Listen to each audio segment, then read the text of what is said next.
আল্লাহর বান্দা হতে হলে, আল্লাহর গোলাম হতে হলে আপনাকে 5টি শর্ত পূরণ করতে হবে আল্লাহর দাসত্ব কবুল করতে। ইতাআত, দাসত্ব পুরোপুরি মেনে নিতে হবে। যদি এমন হয় যে আপনাকে আল্লাহর দাসত্ব মেনে নিতে হচ্ছে, সাথে অন্য কোনো কিছুর দাসত্ব মেনে নিতে হচ্ছে, তাহলে আল্লাহর দাসত্ব আপনাকে প্রথমে কবুল করতে হবে। আপনি আল্লাহর সৃষ্ট কোনো কিছুর কথা মেনে নিতে পারবেন যদি আপনি একই সাথে আল্লাহর দাসত্ব মেনে নেন। অন্যভাবে বললে, আপনি যদি আল্লাহর কোনো সৃষ্টির কথা মেনে নেন কিন্তু একই সময় আল্লাহর অবাধ্যতা করেন, তাহলে আপনি আর আল্লাহর বান্দা হিসেবে গণ্য হবেন না, কারণ আপনি ইতোমধ্যে শিরক করে ফেলেছেন। লা তাআতা লি মাখলুকিন ফি মাসিয়াতিল খালক। স্রষ্টার অবাধ্যতা হয় এমন কোনো ক্ষেত্রে সৃষ্টির আনুগত্য করা হয় না, এটা হতে পারে না। গোলাম হিসেবে এটা করা যাবে না। তো প্রথম বিষয়টি হচ্ছে ইতাআত। দ্বিতীয় বিষয়টি হচ্ছে ভালোবাসা, হুব। আমাদের অন্য সকল কিছু থেকে বেশি আল্লাহকে ভালোবাসতে হবে। ওয়াল্লাযীনা আমানু আশাদ্দু হুব্বাল লিল্লাহ। যারা বিশ্বাস করে তারা আল্লাহর ভালোবাসায় দৃঢ়। একই সূরাতে আল্লাহ বলেন, ওয়ামিনান নাসি মান ইয়াত্তাখিযু মিন দুনিল্লাহি আনদাদাও ওয়া ইউহিব্বুনাহুম কাহুব্বুল্লাহ। মানুষের মধ্যে এমন রয়েছে যারা আল্লাহর সমকক্ষ দাঁড় করায়, তারা তাদের এমনভাবে ভালোবাসে যেভাবে আল্লাহকে ভালোবাসে, কিন্তু যারা বিশ্বাস করে তারা আল্লাহর ভালোবাসায় দৃঢ় থাকে। অন্যভাবে বললে, আমাদের ভালোবাসা আছে আমাদের পিতামাতার প্রতি, ভাই বন্ধু, সন্তান সন্ততি, জীবনসঙ্গী, ধন সম্পদ ইত্যাদি সকল কিছুর প্রতি, কিন্তু এগুলো কোনোটাই আল্লাহর ভালোবাসার ঊর্ধ্বে নয়। সকল ভালোবাসাই থাকে আল্লাহর প্রতি ভালোবাসার অধীন। আর আল্লাহকে ভালোবাসার পর আসে তার বার্তাবাহকের প্রতি ভালোবাসা, সাল্লাল্লাহু আলাইহি ওয়াসাল্লাম। দ্বিতীয় বিষয়টি ছিল ভালোবাসা। তো এখন পর্যন্ত আমরা দুইটি বিষয় নিয়ে আলোচনা করেছি, দাসত্ব স্বীকার ও ভালোবাসার প্রকাশ। তৃতীয়টি হচ্ছে তাওয়াক্কুল। সৃষ্টিকর্তার উপর আমাদের ভরসা রাখতে হবে। নিজেকে যখন আমি তার দাস হিসেবে স্বীকার করে নিয়েছি এবং তাকে যখন স্রষ্টা হিসেবে কবুল করে নিয়েছি, তখন তিনি যাই আদেশ নির্দেশ আমার প্রতি করুক না কেন, ভরসা রাখতে হবে যে সে সকলগুলো অবশ্যই আমার জন্য উত্তম।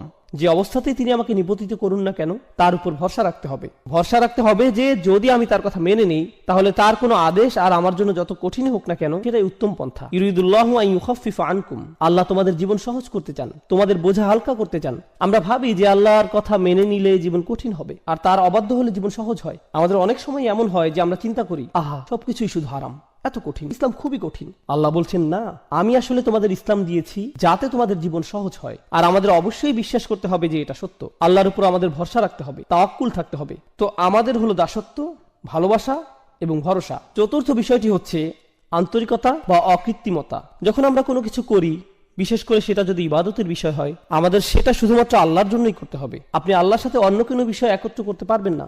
যেমন ধরুন, আপনি মসজিদে দান করবেন, যদি সাথে এমন চিন্তাও রাখেন যে একটু নামও হবে আর হ্যাঁ দানও হবে, এভাবে নিয়ত মিশ্রণ ঘটাতে পারবেন না। সেটা আলাদা যে দান করলে হয়তো আপনার কিছুটা নামও হবে, কিন্তু মনে যদি আগে থেকে খ্যাতির লোভ থাকে, তাহলে আপনার দান বৃথা। আপনার লক্ষ্য শুধুমাত্র আল্লাহর জন্য হতে হবে। আল্লাহ তার জন্য করা নিয়তে অন্য কারো অংশগ্রহণ করা পছন্দ করেন না, বিন্দু পরিমাণও না। আর তিনি আমাদের থেকে যা চান, ইন্না সলাতি ওয়া নুসুকি ওয়া মাহইয়ায়া ওয়া মামাতি লিল্লাহি রব্বিল আলামিন। এই আন্তরিকতার ব্যাপারে আগের সূরাতে আলোচনা হয়েছে। ফাসাল্লি লিরাব্বিক, তোমার রবের প্রতি আন্তরিকতার সাথে সালাত আদায় করো। আল্লাহর জন্য কোনো কিছু করার ক্ষেত্রে আমাদের নিয়তকে পরিশুদ্ধ করতে হবে।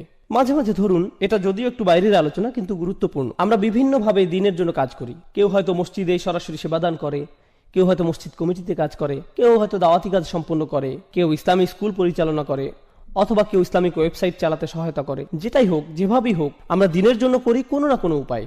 কাজের শুরুতে আমাদের নিয়ত শুধু আল্লাহর জন্যই থাকে, কিন্তু সময় পার হলে আমাদের মনে বিভিন্ন চিন্তার উদ্রেক হয়। আমরা বলি, মানুষ আমার কথাই শুনছে, আমার এখানে প্রধান হওয়া উচিত, আর আমাদের আমিত্ব বোধ জাগ্রত হয়। মানুষদের অবশ্যই আমার কাজের স্বীকৃতি দিতে হবে। এখন তো কেউ আমার প্রশংসাই করছে না, লোকজন আমার মতের মূল্যায়নই করছে না, আর এতদিন যা কিছু করেছি কিছুই আমলে নিচ্ছে না। এখন বলুন, আমাদের এই কাজ আল্লাহর জন্য নাকি মানুষের স্বীকৃতির জন্য? আর এভাবে আমাদের মনে যা ঘটে সেগুলো কেউই তেমন ভাবে লক্ষ্য করে না, অথচ সময়ের সাথে এভাবেই নিয়ত পরিবর্তিত হতে থাকে। আপনি সততার সাথে আল্লাহর জন্য শুরু করেন হয়তো, কিন্তু সময়ের সাথে আন্তরিকতায় ভাটা পড়ে। আমাদের অবশ্যই ইখলাস বজায় রাখতে হবে, সেই আন্তরিকতা ধরে রাখতে হবে। এখন সর্বশেষ ও সর্বাধিক গুরুত্বপূর্ণ বিষয়টি, যা ইবাদতের সাথে জড়িত, আমরা ইতিমধ্যে 4টি বিষয় নিয়ে আলোচনা করেছি, পঞ্চম বিষয়টি বাকি আছে। সহজ ভাষায় আমি এটাকে বলি দাসত্বের শর্ত। লক্ষ্য করবেন, যখন আপনি কোনো চাকরিতে যোগদান করেন, আপনার কোম্পানি ও আপনার মধ্যে একটা চুক্তি সম্পন্ন হয়। চুক্তিতে বলা থাকে আপনি কোম্পানির জন্য কি কি করবেন এবং কোম্পানি আপনার জন্য কি কি করবে। একইভাবে স্বামী স্ত্রীর মধ্যেও চুক্তিনামা থাকে, আমি তোমার জন্য এগুলো এগুলো করব, তুমি আমার জন্য এগুলো এগুলো করবে। চুক্তিনামা, শর্তের আদান প্রদান। একইভাবে সন্তান এবং মা বাবার মধ্যে অধিকারের বিষয় থাকে, এগুলো আমাদের অধিকার, এগুলো তোমাদের অধিকার। এখানেও আদান প্রদান হচ্ছে, পরস্পর বোঝাপড়া এখানেও দেখা যাচ্ছে। যে কোনো রাষ্ট্র বা সরকারের সাথে সেখানকার জনগণের একই ধরনের বোঝাপড়া হয়। তোমরা এই পরিমাণ কর দিবে, এই আইন কানুনগুলো মেনে চলবে, বিনিময়ে আমরা তোমাদের এই সেবা দিয়ে যাব। স্পষ্ট বিনিময়। সাধারণত এই ধরনের বিনিময়গুলো কিছু আপোষ মীমাংসা বা বোঝাপড়ার মাধ্যমে হয়, অর্থাৎ দুই পক্ষই এগিয়ে আসে। আলাপ আলোচনা করে, শেষে আপোষের মাধ্যমে সমঝোতা হয়। কিন্তু যখন আমরা আল্লাহর বান্দা, তখন এই ধরনের শর্ত বা সমঝোতা কি করে ঘটবে? এগুলো কি আলোচনা বা আপোষ মীমাংসার মাধ্যমে হবে? অবশ্যই না। সকল শর্তই আসমান থেকে আসবে, আপনাকে শুধু মেনে নিতে হবে। অর্থাৎ আপনার কোনো যোগ্যতা নেই যে আপনি নির্ধারণ করবেন আল্লাহর বান্দা হতে হলে কি কি মেনে চলবে আর কি কি মেনে চলবেন না, আল্লাহর উপাসনার জন্য কি কি করবেন আর কি কি করবেন না, আল্লাহকে মেনে চলার জন্য কি করবেন আর কি করবেন না। আপনি নিজে কখনোই নিজের জন্য এগুলো নির্ধারণ করতে পারেন না। এই ব্যাপারে সকল শর্ত, সকল কর্তৃত্ব শুধুই আল্লাহর।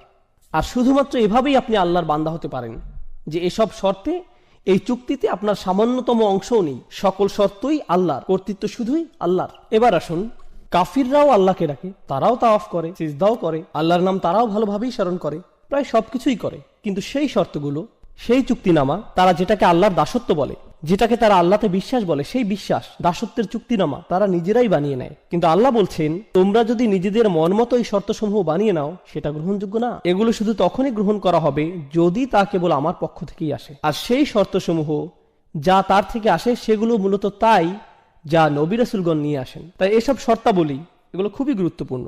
আপনাকে একদিন কেউ বলল, জানো, আমি সৃষ্টিকর্তাকে খুবই ভালোবাসি, আমি প্রায়ই তার উপাসনা করি, প্রার্থনা করি। আসলে আপনি করেন না। আপনি করেন না, কেননা আপনি যদি সৃষ্টিকর্তার প্রার্থনা করেন নিজের মন মতো করে, তাহলে কিভাবে আপনি তার গোলাম হবেন?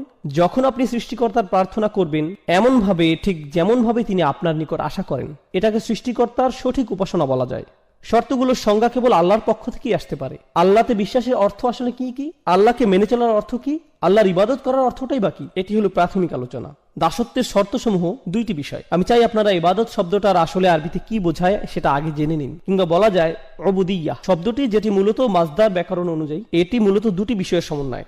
এখন আমি যদি শুধুমাত্র যে কোনো একটি আপনাদের সামনে প্রকাশ করি, তাহলে মূল অর্থটি অসম্পূর্ণ থেকে যাবে। মূলত এটি ক্লাসিক্যাল আরবির সামনে ইংরেজি ভাষার একটা সীমাবদ্ধতা। ক্লাসিক্যাল আরবি ভাষা একই সময় বিভিন্ন বৈশিষ্ট্যের প্রকাশ ঘটায়। এখন আমরা যদি কোনো বিষয়ের ক্ষেত্রে পুরোপুরিভাবে অর্থের প্রকাশ না ঘটাই, বাক্যের আংশিক প্রকাশ আমাদের মনে গন্ডগোল বাঁধাতে পারে। তো দুইটি পরিভাষা যা ইবাদত শব্দটির সকল বৈশিষ্ট্য ও গুণাগুণ পরিপূর্ণরূপে প্রকাশ করে, সে দুইটি হলো প্রার্থনা ও দাসত্ব। হ্যাঁ, এই দুটির সমন্বয়, প্রার্থনা ও দাসত্ব। আমরা সাধারণত যে কোনো একটি গ্রহণ করে থাকি, কিন্তু ইংরেজিতে দুইটি সম্পূর্ণ আলাদা শব্দ, যা ক্লাসিক্যাল আরবিতে একটি শব্দে প্রকাশ পায়, ইবাদাহ এবং উবুদিয়্যা। তাই যখন আল্লাহ রাসূল সাল্লাল্লাহু আলাইহি ওয়াসাল্লাম বলেন লা আ'বুদু মা তা'বুদুন, এর মানে শুধুমাত্র এই না যে আমি প্রার্থনা করব না, বরং এর মানে এও দাঁড়ায় যে আমি দাসত্ব স্বীকার করব না, আমাকে তোমরা গোলাম বানাতে পারবে না। খুব সংক্ষেপে আমি আপনাদের প্রার্থনা এবং উপাসনা করা এবং দাসত্বের মধ্যকার যে পার্থক্য, সেটি দেখিয়ে দিতে চাই। যখন মাগরিব আসলো, আমরা আল্লাহ তাআলাকে স্মরণ করছি, প্রার্থনা করছি। যখন এশার সালাতের সময় আসবে, আমরা আল্লাহর প্রার্থনা করব। কিন্তু এই দুই নামাজের মাঝখানে সময় আমরা কি করি? এই দুই নামাজের মাঝখানে যখন আমরা ছিলাম, এই দুই নামাজের মাঝখানে আমরা ছিলাম আল্লাহর দাস। যখন আপনি ঘুমাচ্ছিলেন, তখন আপনি প্রার্থনা করছিলেন না, কিন্তু ঠিকই আপনি ছিলেন তখন আল্লাহর দাস। যখন আপনি ঘুম থেকে উঠলেন, দাঁত ব্রাশ করলেন, নাস্তা করলেন, আপনার কাজে যাওয়ার জন্য গাড়ি ড্রাইভ করলেন, সে সময় আপনি প্রার্থনা করছিলেন না, কিন্তু তাহলে আপনি কি করছিলেন? যদিও হয়তো এই সময় আপনি কোরআন তেলাওয়াত করছিলেন না বা কোনো জিকির আজকার করছিলেন না, কিন্তু ঠিকই এই সময় আল্লাহর দাসই ছিলেন। তো বলা যায় যে প্রার্থনা হচ্ছে নির্দিষ্ট কিছু কাজ, রোজা রাখা, নির্দিষ্ট সময়ে সালাত আদায় করা, হজ করা, কোরআন তেলাওয়াত করা, দান সাদকা করা, এগুলো সবই নির্দিষ্ট কিছু কাজ যেগুলো প্রার্থনা হিসেবে ধরা হয়। কিন্তু একজন দাস, একজন গোলাম, সে সর্বদাই আল্লাহর গোলাম, যদিও সে এই ধরনের কাজগুলো করে বা না করে। এই ধারণাটি আসলে খুবই শক্তিশালী, কেননা এর মানে দাঁড়ায় আমাদেরকে ঠিক সেভাবে জীবনযাপন করতে হবে যেভাবে আল্লাহ তাআলা চান। শুধুমাত্র জুমার নামাজে বা অন্য কোনো নামাজে আল্লাহকে মানবেন আর অন্য সময় মানবেন না, সেটা চলবে না। নামাজগুলোর মধ্যকার সময়ে আমরা আল্লাহর বান্দাই। হাফিজু আলা সলাওয়াত ওয়াস সালাতুল উস্তা। আলেমদের মধ্যে অনেকে বলেন এখানে সলাতুল উস্তা বলতে নামাজগুলোর মধ্যকার সময়ের কথা বলা হয়েছে। এই সময়ে আল্লাহর সাথে আমাদের কানেক্ট থাকতে হবে, এই সময়ে আল্লাহর সাথে আমাদের সম্পর্ক থাকতে হবে, আমাদের আল্লাহর প্রার্থনা করতে হবে, একই সাথে আল্লাহর দাসত্ব মেনে নিতে হবে। এখন আমরা হয়তো অনেকেই আল্লাহর প্রার্থনা ঠিকভাবেই করি, কিন্তু দাসত্বের ক্ষেত্রে, যেমন হয়তো আপনি আসরে নামাজ পড়েছেন, কিন্তু এখন ভাবছেন সময় তো আছে, একটু মুভি দেখা যায়, মাগরিব চলে আসলো, হ্যাঁ মাগরিবের নামাজেও চলে আসছেন, কিন্তু এভাবে আপনি শুধু প্রার্থনা করছেন, দাসত্বের শর্তে টিকছেন না, আল্লাহর বান্দা হতে পারছেন না।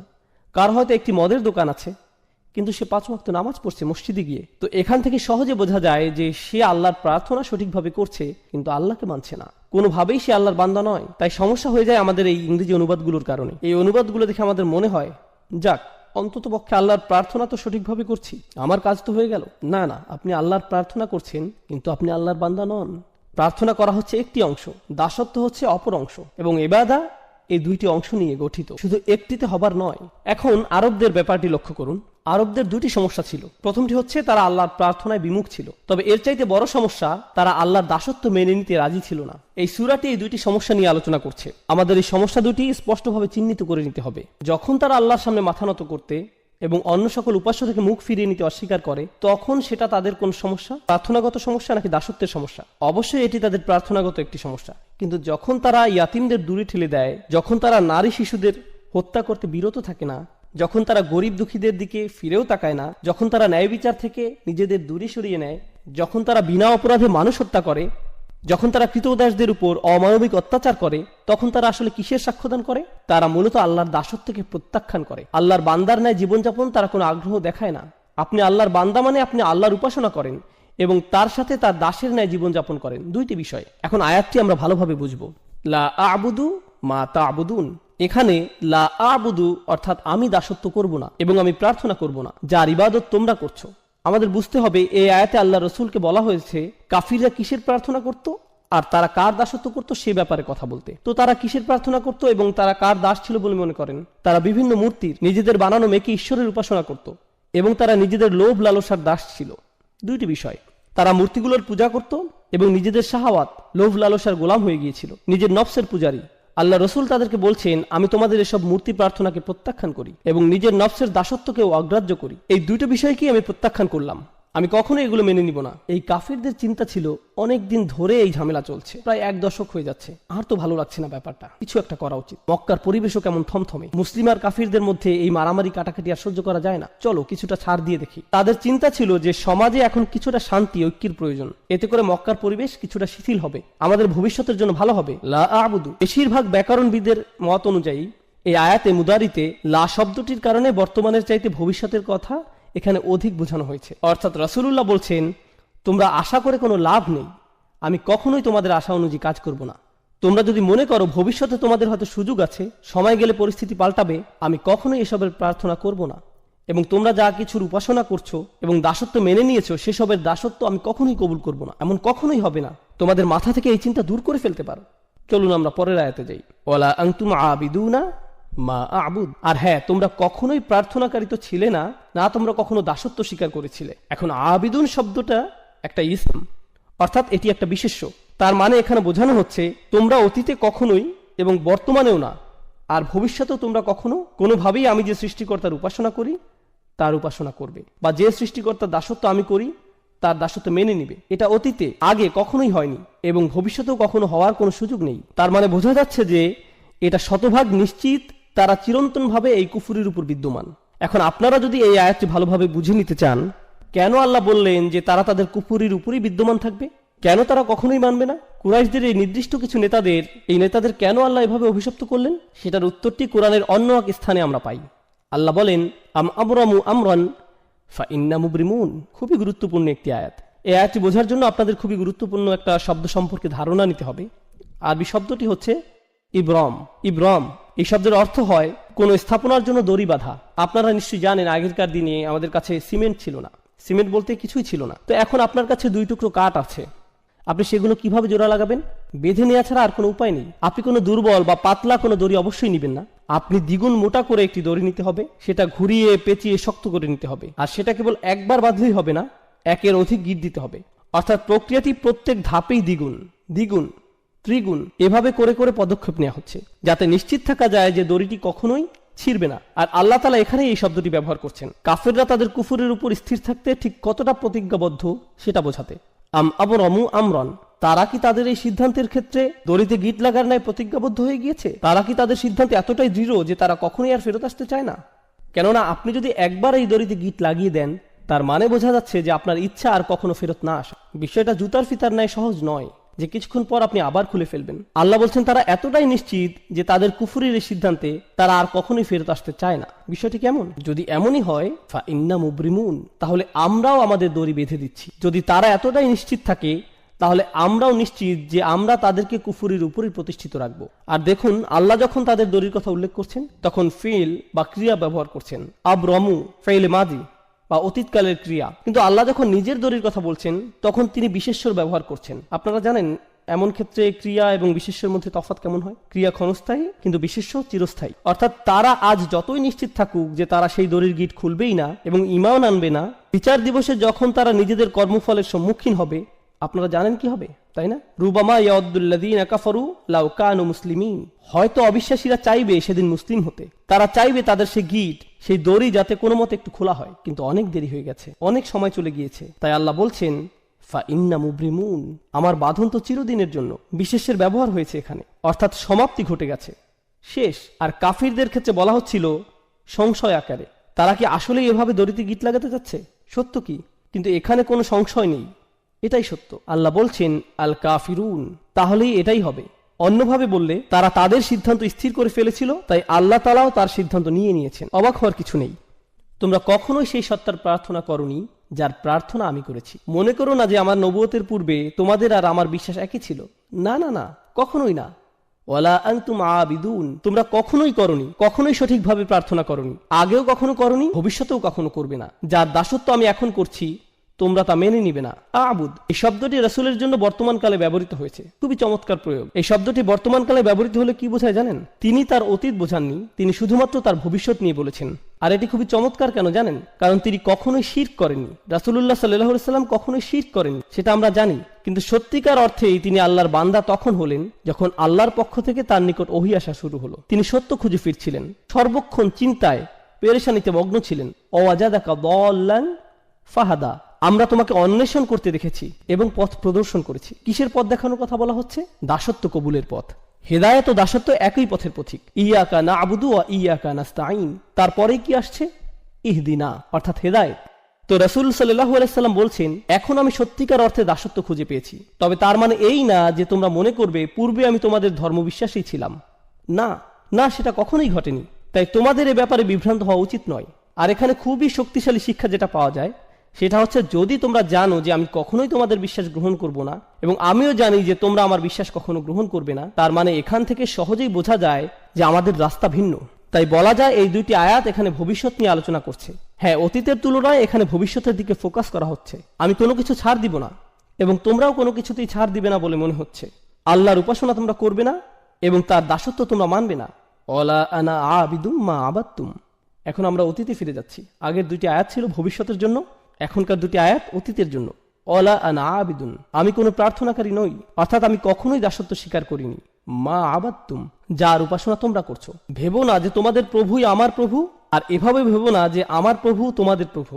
এমনকি আমি পূর্বেও যে প্রভুর প্রার্থনা করতাম সেটাও তোমাদের প্রভু ছিল না। ওহী লাভের পূর্বেও আমি তোমাদের প্রভুর প্রার্থনা করিনি। সে সময় যেসব বিষয়ের মূল্য ছিল না আমার কাছে, তোমরা আশা করছো যে এখন নবুয়তের পরে, ওহী আগমনের পর আমি সেই বিষয়টির মূল্যায়ন করব। তোমরা চাও যে এখন আমি কিছুটা ছাড় দেই। অতীতেও যেখানে আমি কখনো শিরক করিনি, সেখানে এখন ওহী আসার পর এটা তো অসম্ভব। তো এখানে কোনো সুযোগ নেই যে আমি কিছুটা ছাড় দেই। ওয়ালা আনা আবিদুম মা আবাদতুম, যেটার উপাসনা তোমরা করছো সেটা তো আমি প্রথম থেকেই করিনি। এখন এটিকে অতীতের সাথে মিলিয়ে নিন। ওয়ালা আনতুম আবিদুনা মা আবুদ। এখন এখানে কিছু বিষয় আমাদেরকে স্পষ্ট করে নিতে হবে। পূর্বে রিপিটেশনের কথা আমরা বলেছিলাম।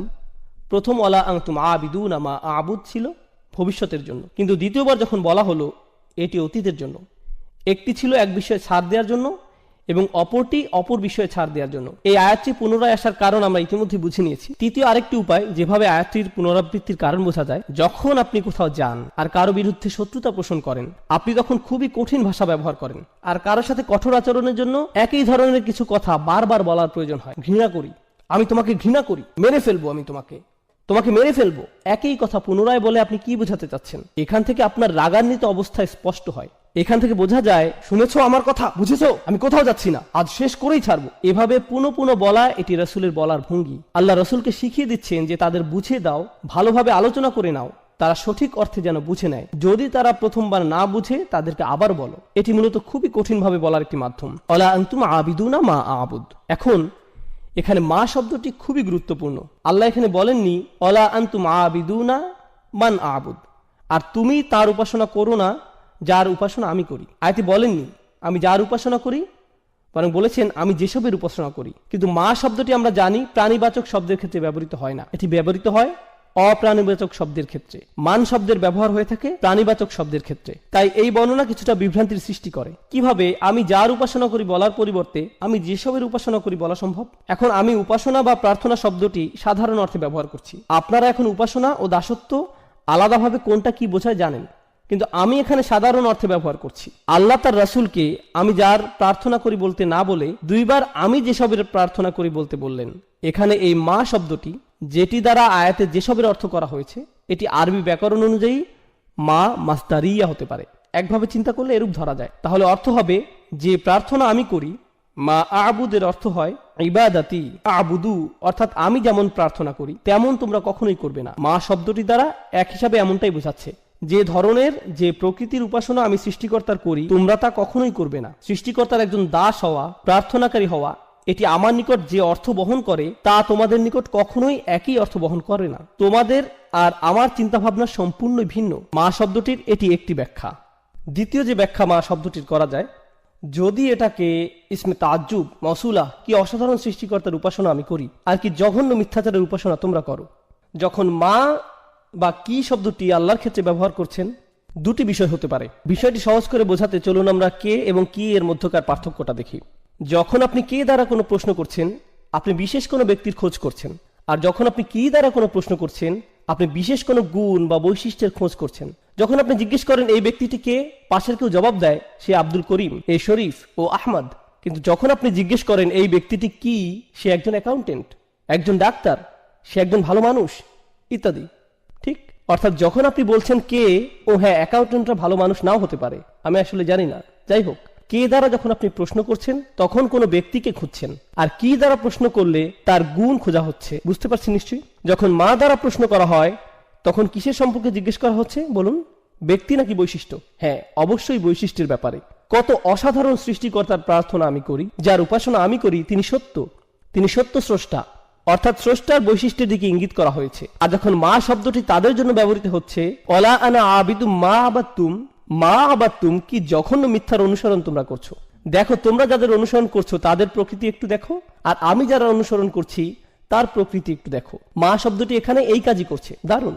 অলা আনা আবিদুম মা আবাদতুম ওয়ালা আনতুম আবিদুনা মা আবুদ। তোমরা কি ভাবছো যে আমি যেই অসাধারণ আল্লাহর ইবাদত করি তোমরাও সেই একই আল্লাহর ইবাদত করো? তোমরা আসলেই ভাবো যে তোমাদের সৃষ্টিকর্তাকে আমার আল্লাহর সাথে মিলাতে পারবে? কখনোই না। আর তোমরা কি ভাবো যে আমি আমার সর্বশক্তিমান আল্লাহর জন্য যা করি, তার সামনে যেভাবে দাসত্ব কবুল করি, তা তোমাদের ওই তুচ্ছ বানানো স্রষ্টাদের জন্য করব?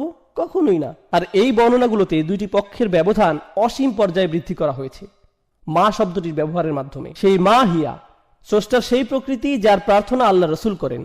আল্লাহ আসলে কে, আল্লাহ আসলে কি, সুবহানাহু ওয়া তাআলা। মা শব্দটি দ্বারা এসবই আলোকপাত করা হয়েছে। তাই বলা যায় এটি শুধু মা মাসদারিয়া নয়, এটি মা তাআজ্জুব, খুবই শক্তিশালী একটি বিষয় যার ব্যবহার এই আয়াতে হয়েছে। এখন আমরা একেবারে শেষ আয়াতটিতে যাচ্ছি।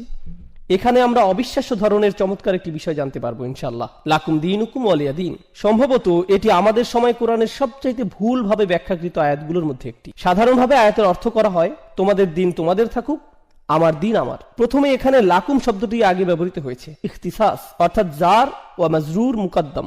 আল্লাহ বলেননি দীনুকুম লাকুম ওয়া দীনি লি, তিনি বলছেন লাকুম দীনুকুম ওয়ালিয়া দীন, তোমাদের ধর্ম শুধুই তোমাদের জন্য। হ্যাঁ, তা শুধুই তোমাদের, অর্থাৎ সেটা কখনোই আমার জন্য হবে না, আমার হবে না। শুধুই শব্দটি আমি এখানে যথার্থ কারণেই বসিয়েছি, কেননা লাকুম এখানে আগে এসেছে। এটা যদি দিন হুকুমের পরে আসতো তাহলে শুধুই শব্দটা এখানে হতো না। এটা যদি দিন হুকুমের পরে আসতো তাহলে শুধুই শব্দটি এখানে আসতো না। তোমাদের ধর্ম, তোমাদের এই ধর্ম শুধুই তোমাদের জন্য, অলিয়া দিন, আর আমার দিন এই মুহূর্তে তোমাদের ক্ষেত্রে এটিও শুধুই আমার জন্য।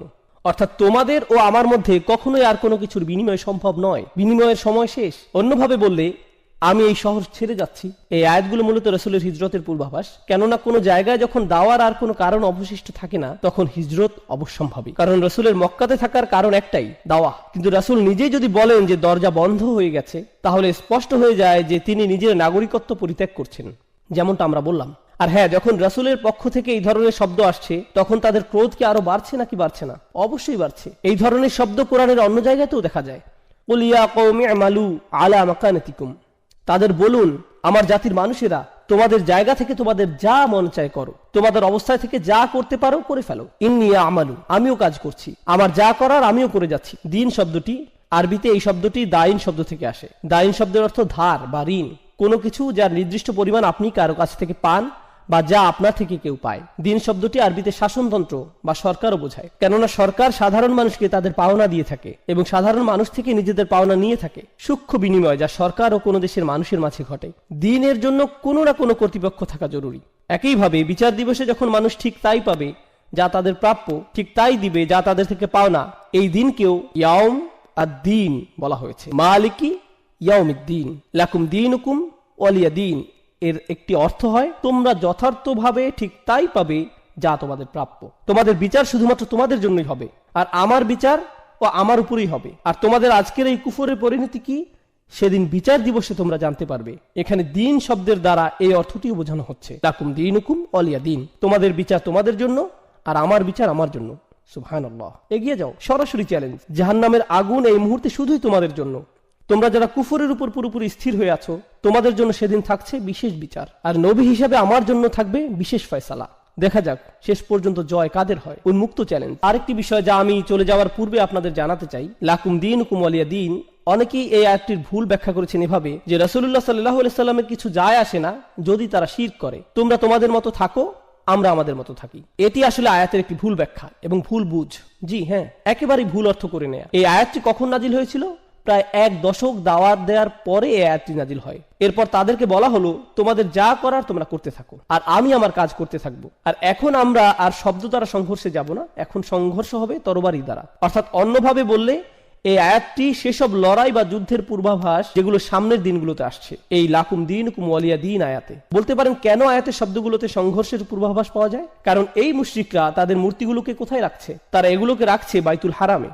আর রাসূলুল্লাহ সাল্লাল্লাহু আলাইহি সাল্লামের মূল কাজ কি? আমরা ইতিমধ্যেই উত্তরাধিকার সূত্রে পাওয়া রাসূলের দায়িত্ব নিয়ে কথা বলেছি। তার মূল দায়িত্ব কি? ইব্রাহিম আলাইহিস সালামের ধর্মকে পরিশুদ্ধ করা। আর তিনি সেটা কিভাবে করতে পারেন? যে উদ্দেশ্যে আল্লাহর এই ঘর নির্মিত হয়েছিল সেই উদ্দেশ্যে এটির পুনর্গঠনের মাধ্যমে। কিন্তু ততক্ষণ তিনি এটি করতে পারছেন না যতক্ষণ মুশরিকদের প্রতিমাগুলো এই ঘরে মজুদ রয়েছে। তাই আল্লাহর দ্বীন এখানে পূর্ণতা পেতে হলে তাদের দ্বীনকে সরতে হবে। তোমরা তোমাদের দ্বীনের অনুসরণ করতে থাকো, আমি আমার দ্বীনের অনুসরণ করতে থাকি, এবং শেষ পর্যন্ত দেখা যাবে জিত কার হয়। তাই আল্লাহ বলেন হুয়াল্লাযী আরসালা রাসূলাহু বিল হুদা ওয়া দীনিল হক লিইয়ুযহিরাহু আলাদ দীনি কুল্লি। তিনি তার রাসূলকে পাঠিয়েছেন, আল্লাহ তার রাসূলকে পাঠিয়েছেন হিদায়াতের সাথে এবং সেই সত্য দ্বীনের সাথে, যাতে এটি অন্য সকল যত দ্বীন আছে সেগুলোকে পরাস্ত ও নিষ্প্রভ করে দিতে পারে। দ্বীনের অন্যান্য যত রূপ সবগুলোই পরাভূত হবে। ওয়ালাউ কারিহাল মুশরিকুন, যদিও মুশরিকরা বিষয়টি ঘৃণা করে, যদিও তারা এটি অপছন্দ করে। তো তোমরা যা করার করতে থাকো, কিন্তু সেগুলো সবই বৃথা হবে। আমার দ্বীন ইতোমধ্যেই নিশ্চয়তা পেয়ে গেছে। আর হ্যাঁ, দ্বীন শব্দটি পরবর্তী আয়াতে আরো বেশি স্পষ্ট হবে। আরাআইতান নাসা ইয়াদখুলুনা ফি দীনিল্লাহ, দ্বীন শব্দটি আবারও আসছে। সেখানে আমরা জানতে পারবো যে সংঘাতের শুরু এই সূরাতে হয়েছিল। পরবর্তী সূরাতে দেখা যাবে কারা এতে জয়লাভ। আর এই সূরার সর্বশেষ শিক্ষা একেবারে শেষ বক্তব্য রাখার পূর্বে অতিরিক্ত দুইটি বিষয়ে কিছু কথা বলবো ইনশাআল্লাহ তাআলা। প্রথম কথাটি হচ্ছে, আগের সূরাতে আমরা দেখতে পাই মক্কার কুরাইশরা রাসূলুল্লাহ সাল্লাল্লাহু আলাইহি সাল্লাম ও তার পরিবারের উপর একটি ব্যক্তিগত আক্রমণ করে। বাতারা মুহাম্মাদুন, এই শব্দটি দ্বারা তারা আক্রমণ শুরু করে। মাআযাল্লাহ, এর দ্বারা তারা বোঝায় যে রাসূলের বংশের শিকড় কেটে গেছে এবং বেশি দিন আর স্থায়ী হবে না। গত সপ্তাহে এই বিষয়ে আমরা বিস্তারিত আলোচনা করেছি, আপনারা চাইলে মনে করে নিতে পারেন। এই আক্রমণের জবাবে আল্লাহ সুবহানাহু ওয়া তাআলা রাসূলের সকল অনুসারীদের বললেন না যে তোমরা সবাই বলো, কারণ রাসূল যখন কুরাইশদের প্রতিমাগুলো থেকে নিজেকে দূরে সরিয়ে নেবেন, স্বাভাবিক যে তার অনুসারীরাও সেটাই করবেন। কিন্তু আল্লাহ তাআলা তাদের কিছুই বলতে বলেননি। তিনি বলেননি কুলু ইয়া আইয়ুহাল কাফিরুন, তোমরা সবাই বলো আইয়ুহাল কাফিরুন। এভাবে বলার জন্য আল্লাহ সুবহানাহু ওয়া তাআলার পক্ষ থেকে তাগিদ আসেনি, বরং আল্লাহ শুধুই রাসূলকে বলতে বলেছেন কুল ইয়া আইয়ুহাল কাফিরুন, শুধু তুমি বলো, তাদের একাই বলো। এর কারণ হচ্ছে যেহেতু কুরাইশরা ভেবেছে যে রাসূলের পরিবার আর বাড়বে না, তিনি একা যথেষ্ট নন, একা তিনি কিছুই করতে পারবেন না। আল্লাহ আযজা ওয়া জাল্লা স্পষ্ট করে ঘোষণা দিলেন যে রাসূল একাই তাদের জন্য যথেষ্ট। রাসূল সাল্লাল্লাহু আলাইহি সাল্লামের আর কাউকেই প্রয়োজন নেই। এটি কোরআন থেকে একটি বড় শিক্ষা আমাদের জন্য। কেউ কেউ মাঝে মাঝে বলে মুহাম্মদ তার অনুসারীদের ব্যতীত কিছুই করতে পারতো না। মাআযাল্লাহ, খুবই জঘন্য ভাষার ব্যবহার। আমরা মুসলিমরা কখনোই এমনটা বলি না, অমুসলিম ইতিহাসবিদরা বিশেষ করে এমনটা বলে থাকে। মুহাম্মদ তার অনুসারীদের উপর নির্ভর করেছিল, এই ধরনের কথাবার্তা। এখন লক্ষ্য করুন আল্লাহ তাআলা কি বলছেন, ইল্লা তানসুরুহু ফাকাদ নাসারাহুল্লাহ। সূরা তাওবাতে আল্লাহ বলছেন যদি তোমরা তাকে সাহায্য নাও করো, আল্লাহ তো তাকে ইতোমধ্যেই সাহায্য করে রেখেছেন সাল্লাল্লাহু আলাইহি সাল্লাম। তাই আমাদের দৃষ্টিভঙ্গি কখনো এমন হতে পারে না। আমাদের দৃষ্টিভঙ্গি, চিন্তা ভাবনা হচ্ছে তিনি সরাসরি আল্লাহ তাআলা থেকে সাহায্য পেয়ে থাকেন, আমাদের সাহায্যের তার কোনো প্রয়োজন নেই। আপনারা মনে করতে পারেন হুনাইনের যুদ্ধের কথা, যখন সাহাবীরা হঠাৎ ভীত হয়ে রাসূলুল্লাহ সাল্লাল্লাহু আলাইহি সাল্লাম থেকে দূরে সরে গিয়েছিলেন, তিনি হঠাৎ একা পড়ে গেলেন, চারপাশে তাকে শত্রুরা ঘিরে রেখেছিল। শত্রুপক্ষের তীরন্দাজরা পাহাড়ের উপর থেকে প্রায় তাকে নিশানায় পরিণত করে ফেলেছিল। তিনি বলতে লাগলেন, আনা রাসূলুল্লাহ লা কাযিব, আনা ইবনে আব্দুল মুত্তালিব, আমি আল্লাহর প্রেরিত রাসূল, যা মিথ্যা নয়, আমি আব্দুল মুত্তালিবের নাতি। তিনি একাই সেখানে অবিচল দাঁড়িয়ে থাকলেন, বিন্দুমাত্র পিছপা হননি, অথচ তার সাথে কেউ ছিল না। এটাই হচ্ছে হিম্মত যা আল্লাহ সুবহানাহু ওয়া তাআলা তার রাসূলকে দিয়ে পাঠিয়েছেন এই দুনিয়াতে সাল্লাল্লাহু আলাইহি ওয়াসাল্লাম। এটা হচ্ছে প্রথম বিষয় যা আমি বলতে যাচ্ছিলাম। দ্বিতীয় বিষয়টি হচ্ছে, আমি ইতিমধ্যে বলেছি আপনাদের যে কুরাইশরা চাচ্ছিল রাসূল তাদের সাথে কিছুটা হলেও আপোষ করুক, কিন্তু আল্লাহ বলছেন যে তাদের রাসূলের সাথে কথাবার্তা বলে লাভ নেই। রাসূল তো শুধু আমার নেওয়া সিদ্ধান্ত তাদের জানাচ্ছে, এগুলো সবই আমার আদেশ। তাই সূরাটি শুধু ইয়া আইয়ুহাল কাফিরুন না বলে কুল শব্দ দিয়ে শুরু হচ্ছে, অর্থাৎ রাসূল সরাসরি তোমাদের বলছে না, বরং আমার আদেশে রাসূল তোমাদের বলছে। তাই রাসূলের সাথে আপোষ করে তাদের কোনো লাভ হবে না। এখন এই সূরার শেষে লাকুম দীনুকুম ওয়ালিয়া দীন, দিন শব্দের শেষে যে নুনটি রয়েছে এটি আসলে দ্বীনই হওয়ার কথা। তোমাদের নিকট তোমাদের দিন থাকুক আর আমার নিকট আমার দিন। আরবি ব্যাকরণ অনুযায়ী ইদফা হওয়ার কারণে এখানে শেষে ইয়া হওয়ার কথা, এক্ষেত্রে যাকে ইয়া মুতাকাল্লিম বলা হয়, কিন্তু অলঙ্করণের স্বার্থে এখানে ইয়া সরিয়ে ফেলা হয়েছে আর শুধুই কাসরা ব্যবহার করা হয়েছে। আপনি যদি মুসহাফ একটু চেক করে দেখেন তাহলে দেখবেন এটি বলছে লাকুম দীনুকুম ওয়ালিয়া দীন, শুধুই কাসরা শেষে আছে, অর্থাৎ ইয়া সরিয়ে ফেলা হয়েছে। আরবিতে এই নিয়মটিকে বলা হয় হাসফ, যেখানে একটি অক্ষরকে সরিয়ে ফেলা হয়। বিভিন্ন কারণে এটি প্রয়োগ হয়ে থাকে, তার মধ্যে একটি কারণ হচ্ছে বিস্ময়ের প্রকাশ, অর্থাৎ যখন আপনি খুবই উত্তেজিত বা আবেগী হয়ে পড়েন তখন দ্বীনি না বলে আপনি শুধু বলেন দিন। একইভাবে আমরা যখন আল্লাহ আযজা ওয়া জাল্লার কাছে প্রগাঢ়ভাবে সাহায্য চাই তখন আমরা রব্বি বলি না, তখন আমরা শুধুই রব বলে থাকি, রব্বিগফিরলি। এখানে রব্বি শব্দকে কেন সংক্ষিপ্ত করা হয়েছে? কারণ আমরা আল্লাহ আযজা ওয়া জাল্লার সামনে মরিয়া হয়ে আবেদন জানাচ্ছি, এটি অন্তর থেকে তার প্রতি নিবেদন। এইখানে এই সূরায় হাসফের ব্যবহার হয়েছে যাতে করে নিজের দিনের ব্যাপারে রাসূলের দাবি স্পষ্ট ও গাঢ় হয়, এটি আমার দিন। আরেকটি কারণ হচ্ছে ইয়া দ্বারা এখানে স্বয়ং রাসূলুল্লাহ সাল্লাল্লাহু আলাইহি সাল্লামকে বোঝানো হতো, কিন্তু হাসফের দ্বারা এই আয়াতে রাসূলের ভূমিকাকে সংক্ষিপ্ত করা হয়েছে আর আল্লাহর ক্ষমতাকে ফোকাসে আনা হয়েছে। প্রথমেই আল্লাহর ভূমিকাকে এই সূরাতে কুল শব্দের দ্বারা বর্ধিত করা হয়েছে আর শেষে ইয়া হাসফের মাধ্যমে এমন দাঁড়ালো যে আল্লাহ রাসূলকে বলছেন সব শেষে তুমি এক্ষেত্রে নিজের কথা উল্লেখও করতে পারবে না, এসব সিদ্ধান্ত আসলে তোমার দ্বারা হচ্ছে না, এই সিদ্ধান্তের পেছনে তুমি না। সুবহানাল্লাহ, খুবই চমৎকার, প্রবল ও কার্যকর উপসংহার এই সূরার। আর এখন আমি আপনাদের তৃতীয় এবং সবচেয়ে গুরুত্বপূর্ণ বিষয়, যেটি উল্লেখের মাধ্যমে এই বক্তব্য শেষ করব ইনশাআল্লাহ তাআলা। আমি আপনাদের প্রথম থেকেই বলেছি যে কোরআনের শেষ 10টি সূরা শুধুমাত্র রাসূলুল্লাহ সাল্লাল্লাহু আলাইহি ওয়াসাল্লামের জীবনী বোঝার জন্যই গুরুত্বপূর্ণ নয়, বরং রাসূলের আদর্শের সাথে ইব্রাহিম আলাইহিস সালাতু ওয়াস সালামের আদর্শের সংযোগ বা সম্পর্ক বোঝার জন্যও গুরুত্বপূর্ণ। এখন শুনুন, আমি আপনাদের কোরআনের অন্য একটি জায়গায় নিয়ে যাচ্ছি। একটি বিশাল আয়াত থেকে আমি কেবল গুটি কয়েক শব্দ অনুবাদ করব। কদ কানাত লাকুম উসওয়াতুন হাসানাতুন ফি ইব্রাহিম, তোমাদের জন্য ইতিমধ্যেই ইব্রাহিমের জীবনীতে চমৎকার আদর্শ রয়েছে। ওয়াল্লাযীনা মাআহু, এবং তাদের মধ্যে যারা তার সাথে রয়েছে। ইয ক্বালু লিকওমিহি, যখন তারা তাদের জাতিকে বলল ইন্না বুরাউ মিনকুম ওয়া মিম্মা তা'বুদুনা মিন দুনিল্লাহ, আমরা পুরোপুরি ভাবে তোমাদের সাথে সম্পর্ক ছিন্ন করলাম। এতে কোনো সন্দেহ নেই। শব্দগুলো মনোযোগ দিয়ে শুনুন। তারা বলল আমরা তোমাদের সাথে সকল সম্পর্ক ছিন্ন করছি এবং আল্লাহকে বাদ দিয়ে তোমরা যাদের যাদের উপাসনা করো সেগুলো যাই হোক না কেন প্রত্যেকের সাথে আমরা সম্পর্ক ছিন্ন করছি। আমরা তোমাদের সাথে এবং তোমরা যাদের উপাসনা করো তাদের সাথে সম্পর্ক ছিন্ন করলাম। শব্দগুলো কি পরিচিত শোনাচ্ছে? সুবহানাল্লাহ। আর তিনি বলে গেলেন কাফারনা বিকুম, আমরা তোমাদের প্রত্যাখ্যান করলাম। অন্যভাবে বললে আমরা তোমাদের বিশ্বাসকে অস্বীকার করলাম, তোমাদের ধর্মকে তাকফির করলাম। ওয়াবাদা বাইনানা ওয়া বাইনাকুমুল আদাওয়াতু ওয়াল বাগদাউ আবাদা, আর এখন আমাদের ও তোমাদের মধ্যে চিরদিনের জন্য প্রতিহিংসা ও ঘৃণার সূত্রপাত হয়ে গেল। হাত্তা তুমিনু বিল্লাহি ওয়াহদা,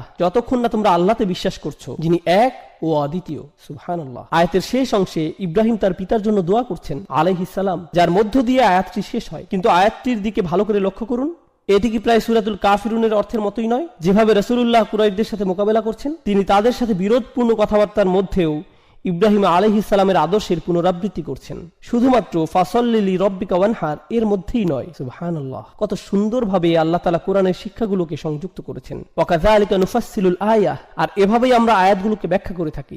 কত সুন্দরভাবে বিষয়গুলো যুক্ত হয়, ইতিহাস কতই না চমৎকারভাবে মিলে যায়। আর আপনারা সাথে এই বিষয়টি বুঝতে পারবেন। একটু আগেই আমি যেটা বললাম, রাসূলুল্লাহকে একাই কথা বলতে হয়েছিল, নিজের সাথে অন্য কাউকে সম্পৃক্ত করার সুযোগ তাকে দেয়া হয়নি। অন্যদিকে ইব্রাহিম আলাইহিস সালামের অল্প কিছু অনুসারী থাকা সত্ত্বেও তাদের নিয়েই কাফিরদের সাথে কথা বলার আদেশ দেওয়া হয়েছে। বৈপরীত্যের দিকে লক্ষ্য করুন, কার অনুসারীর সংখ্যা বেশি? মুহাম্মদুর রাসূলুল্লাহ সাল্লাল্লাহু আলাইহি সাল্লাম। ইব্রাহিম আলাইহিস সালামের অনুসারীর সংখ্যা খুবই কম, আমরা ইতিহাস থেকে এটা ভালোভাবেই জানি। তার অনুসারীদের কথা খুবই কম উল্লেখ করা হয়েছে, এমনকি তাকে একাই উদ্দেশ্য করে উম্মাতান বলা হয়েছে। কিন্তু অল্প যাই তার অনুসারী ছিল তাদেরকে সঙ্গে নিয়ে তাকে তার জাতির বিরুদ্ধে দাঁড়াতে বলা হয়। কিন্তু অপরদিকে রাসূলুল্লাহ সাল্লাল্লাহু আলাইহি সাল্লামের অনুসারী অনেক বেশি থাকা সত্ত্বেও তাকে বলা হলো, না না না, তুমি একাই তাদের বলো, একাই তাদের কাছে যাও, কারণ তাদের জানা দরকার তোমার ক্ষমতা কতটুকু। তাদের জানা দরকার যে তারা চাইলেই তোমার সাথে এভাবে কথা বলতে পারে না। সাল্লাল্লাহু আলাইহি ওয়াসাল্লাম। আল্লাহ তাআলা আমাদের কোরআন বোঝার সঠিক সামর্থ্য দান করুন, সঠিক বুঝ দান করুন, আর রাসূলুল্লাহ সাল্লাল্লাহু আলাইহি ওয়াসাল্লামের প্রতি আমাদের অন্তরে ভালোবাসা দান করুন। বারাকাল্লাহু লি ওয়া লাকুম ফিল কুরআনিল হাকীম ওয়া নাফা'নি ওয়া ইয়্যাকুম বিল আয়াতি ওয়া যিকরিল হাকীম। আসসালামু আলাইকুম ওয়া রাহমাতুল্লাহি ওয়া বারাকাতুহু।